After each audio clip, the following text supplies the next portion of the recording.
我宁愿生3个儿子，也不愿意生3个女儿。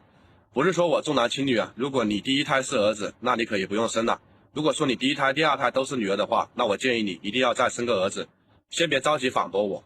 你先听我把话说完，看我说的对不对。以前呢，我也一直以为男孩女孩都一样，等父母老了都一样的疼，一样去孝顺。而且很多时候我甚至会觉得女儿比儿子还要孝顺，所以我就觉得没有儿子真的是无所谓。但是你不经历一些事情，你真的是没有办法看清这一点。就拿我们当女儿的人来说吧，即使呢你再孝顺，你也不可能说一天24小时呢陪在父母身边，毕竟呢那个女儿呢都已经嫁人了，也有了自己的家庭。然后就说女儿的话也不可能天天往娘家跑，对不对？你嫁得近的话可以，嫁得远一点呢，一年能够回去几次呢，已经算不错了。但儿子就不一样，天天能够守在父母身边。就在去年，然后呢我表姐的爸爸呢去医院呢检查得了胆结石，他呢带他爸呢去医院呢看病，然后呢就是说是他就是他妈妈动手术签的字，然后他妈妈呢跑前跑后，直到出院还是他妈妈。平时呢隔几天呢就会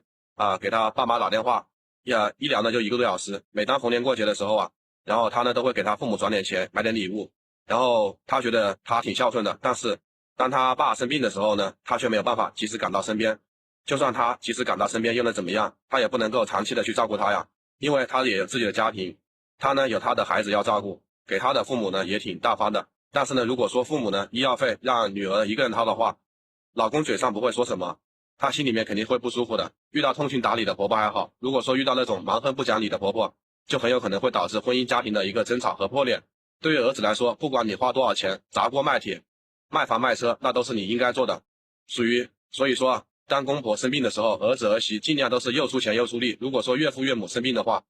如果说这个女婿看了岳父岳母2到3次的话，很多人就会说，哎呀，这个女婿已经很孝顺了。真的不是说我重男轻女，关键在于父母生病的时候还是儿子最管用。生儿子生女儿我们都需要操心。小的时候担心他们女儿被人欺负，成年了担心她被渣男骗，结婚以后又担心她处理不好婆媳关系，担心她在婆家被欺负了受委屈了，要经历10月怀胎生儿育女的痛苦，承担家庭大大小小的生活琐事和相夫教子的责任，不得不成为家庭主妇，从而呢失去赚钱的能力，最后只能过着手心向上的日子。所以这就是我宁愿生3个儿子，也不愿意生3个女儿的原因。朋友们，你们赞同吗？